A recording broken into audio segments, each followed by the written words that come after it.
Good morning friend. आशा करते हैं आप लोग सभी अच्छे होंगे।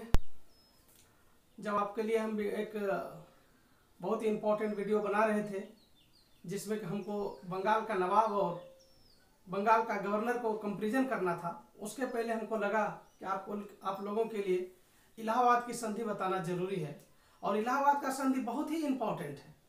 तो इसको हम एक अलग छोटा सा वीडियो में आप लोग के लिए डाल रहे हैं। बहुत ही शानदार है और बहुत ही मैंने इसमें से कंसेप्ट क्लियर होगा और आगे चल करके इसका इस्तेमाल भी होगा। और कई जगह इससे जो डायरेक्ट क्वेश्चन पूछे जाते हैं, खास करके ऑब्जेक्टिव में यहाँ से प्रश्न निकलते हैं।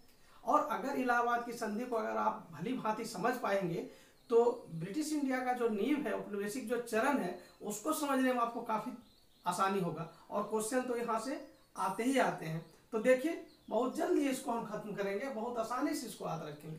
तो हम आपको बताएं दोस्तों कि इलाहाबाद की जो संधि हुआ था बक्सर युद्ध के उपरांत हुआ था। यानी बक्सर युद्ध का एक परिणाम था जो आप लोग को हम बताए थे कि बक्सर युद्ध होने के बाद जो है बक्सर युद्ध जो समाप्त हुआ था वो इलाहाबाद की संधि से समाप्त हुआ था। तो यहाँ पे ध्यान देना है कि बक्सर युद्ध का जो परिणाम हुआ था तो ये 3 स्तंभ मिल करके संयुक्त सेना बनाया था और जो है अंग्रेजी कंपनी के खिलाफ लड़ा था। इसमें 3 स्तंभ में पहला था मीर कासिम और दूसरा था शाह आलम द्वितीय मुगल सम्राट और तीसरा था शुजा-उद-दौला अवध का नवाब। तो आप यहाँ पे इलाहाबाद की संधि में 2 ही संधि देखेंगे तो आप लोग को प्रश्न उठना आपके मन में स्वाभाविक है, आखिर 3 संधि होना चाहिए था क्योंकि स्तंभ 3 थे। लेकिन आप लोग को मैं पहले ही बताया था, याद कीजिए जरा, कि मीर कासिम उस समय युद्ध लड़ा था जिस समय वह खुद नवाब नहीं था। इसीलिए अंग्रेजी सेना उसके साथ और अंग्रेजी कंपनी उसके साथ संधि करना मुनासिब नहीं समझा, उसको अपना काउंटर पार्ट समझा ही नहीं क्योंकि वह नवाब था ही नहीं। तो इसलिए उसको जो है प्रायोरिटी नहीं दिया। तब 2 ही बचा था उस युद्ध में लड़ने वाला, एक शाह आलम द्वितीय और अवध का नवाब शुजा-उद-दौला। तो आप लोग को एक बात अभी कंसेप्ट में आ गया, दिमाग में आज के बाद से समझ गए होंगे आप लोग कि आखिर मीर कासिम के साथ क्यों नहीं संधि किया गया और आखिर मीर कासिम का हश्र क्या हुआ। तो संक्षिप्त में बता दूं, मीर कासिम का इसके बाद जो है हश्र बहुत ही मतलब दयनीय हो गया था और ऐसा कहा जाता है कि वो दिल्ली में भूखों मर गया था वो 1777 ईस्वी के आसपास। तो उसका इतिहास इसके बाद से कभी उत्थान नहीं हुआ, वैसे ही मिट गया वो। इस युद्ध में अगर किसी को सबसे ज्यादा क्षति हुआ था तो सबसे ज्यादा क्षति अवध के नवाब शुजा-उद-दौला को हुआ था, क्योंकि भारत का अगर कोई भी शक्ति उस समय था तो अवध का नवाब शुजा-उद-दौला ही था, क्योंकि उसका संपर्क जो था अहमद शाह अब्दाली के साथ था और अहमद शाह अब्दाली का उसको समर्थन प्राप्त था।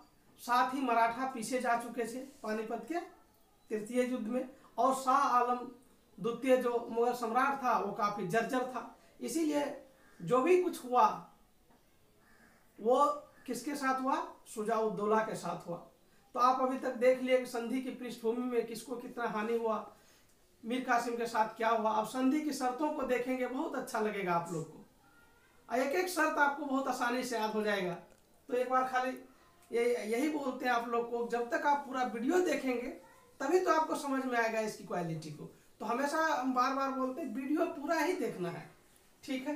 अब आइए शर्त देखते हैं। तो इलाहाबाद की प्रथम शर्त जो है, प्रथम संधि जो हुआ है वो शाह आलम द्वितीय के साथ हुआ है। ऐसा इसलिए कि शाह आलम द्वितीय पहले ही आत्मसमर्पण कर दिया अंग्रेजों के सामने, इसीलिए इसके साथ पहले समर्पण संधि हुआ है। तो इसका जो दोनों का डेट तो याद रखिए 1765।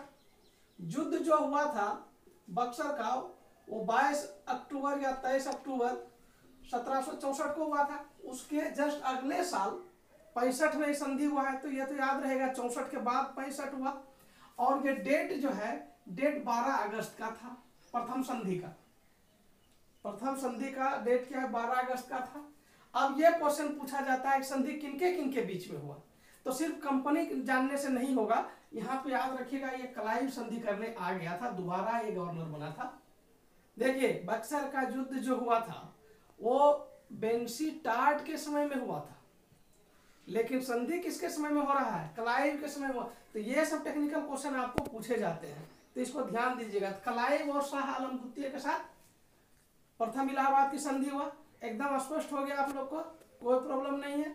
अब आइए संधि में पहला शर्त में क्या कहा, मुगल सम्राट को अंग्रेजों ने मजबूर किया कि वह बंगाल, बिहार और उड़ीसा प्रांत जो है, जो औपचारिक रूप से मुगल के अधीन था, उसका दीवानी जो है अंग्रेजों को मिल गया, यानी अंग्रेज उसको मजबूर किया कि दीवानी उसको दे दे। तो याद रहेगा, बहुत आसानी है आपको। देखिए अभी जब हम कंपैरिजन किए थे वीडियो में बंगाल का नवाब, तो वहां भी हम आपको बताए थे कि प्लासी के युद्ध में क्या किया था मीर जाफर, बंगाल, बिहार, उड़ीसा में फ्री व्यापार करने दिया था। लेकिन इलाहाबाद की संधि क्या किया, शाह आलम द्वितीय अब क्या किया, बंगाल, बिहार, उड़ीसा की दीवानी किसको दे दिया, अंग्रेजों को दे दिया।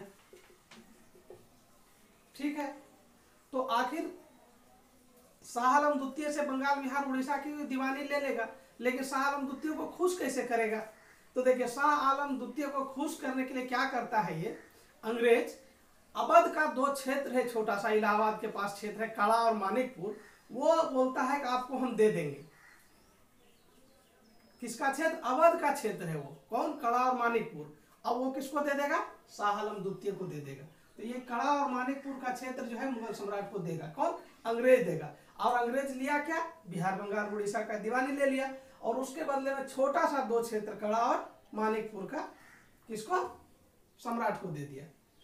और तीसरी बात क्या, उस समय तक मीर जाफर की मृत्यु हो जाता है, तब जो है उसका जो पुत्र है, छोटा पुत्र, उसका बड़ा पुत्र मीर जाफर का आप लोग को पता है मीरन था, जिन्होंने सिराजुद्दौला की हत्या किया था। और ये नजमा उद्दौला जो है, नजमा उद्दौला को नवाब बनाया गया, यानी नजमा उद्दौला को नवाब स्वीकार कर लिया। लेकिन ये नाम मात्र का नवाब, अब नवाब का कोई अधिकार नहीं था और नहीं औचित्य था। एक प्रकार से डेकोरेशन करने के लिए नजमा उद्दौला को क्या किया, नवाब बनाया और नवाब स्वीकार कर लिया अंग्रेज।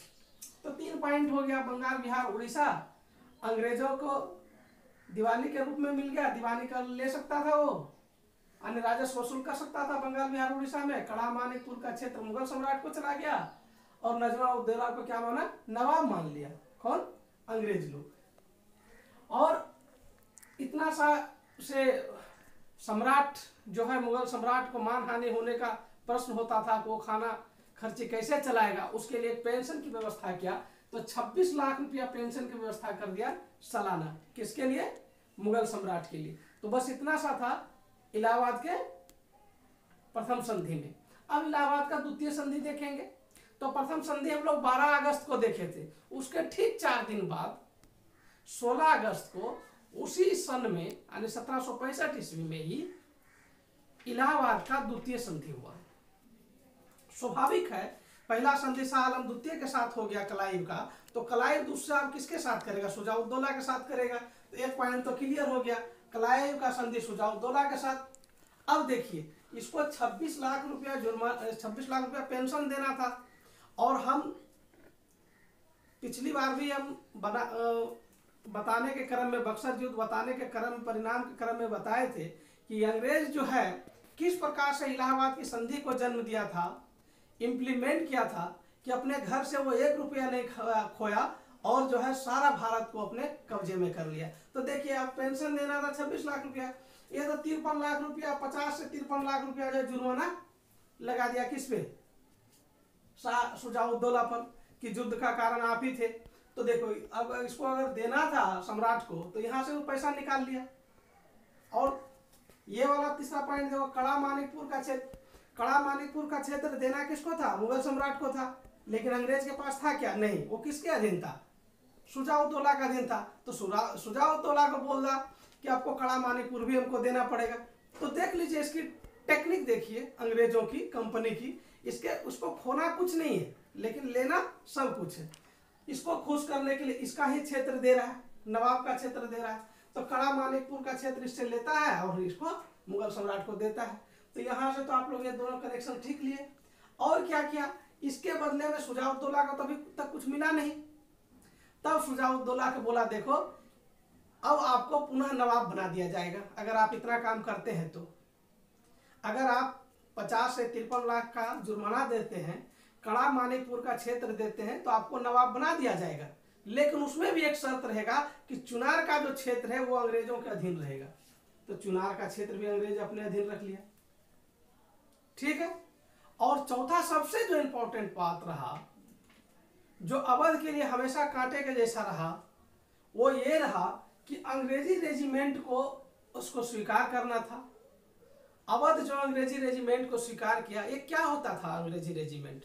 अंग्रेजी रेजिमेंट का मतलब ये हुआ कि उसके दरबार में ब्रिटिश सैनिक रहेगा बाहरी सुरक्षा देने के लिए। बाहर से जब कोई आक्रमण होगा तो अंग्रेज उसके पक्ष में खड़ा रहेगा। किसके पक्ष में? अवध के पक्ष में खड़ा रहेगा और जो है उसकी सुरक्षा देगा। हालांकि आंतरिक कार्य में वो हस्तक्षेप नहीं करेगा, लेकिन वास्तव में ऐसा नहीं होता था। जहां पे रेजिमेंट रहता था वहां पे उसके इंटरनल अफेयर में भी हस्तक्षेप होता था और वो उसका जो प्रभाव जो होता था वो ब्रिटिश के हित में ही हमेशा जाता था और लोकल जो सरकारें या नवाब होता था उसको काफी क्षति पहुंचाता था। एक प्रकार से कह सकते हैं कि ये पराधीन बनाने का एक तरीका था। तो आप लोग देख लिए, इलाहाबाद की दोनों संधि को देख लिए कि प्रथम संधि में शाह आलम द्वितीय को जो भी देने का वादा किया वो शुजाउद्दौला के इलाहाबाद के द्वितीय संधि से प्राप्त किया और शुजाउद्दौला के दरबार में रेजिमेंट भी रखा ताकि इन फ्यूचर अवध का नवाब जो है विद्रोह नहीं कर सके। तो दोस्तों, आपको ये वीडियो कैसा लगा आप जो है कमेंट करके भी बता सकते हैं। वीडियो अच्छा लगे तो आप सब्सक्राइब करिए, इसको शेयर कीजिए। आज के लिए थैंक यू वेरी मच।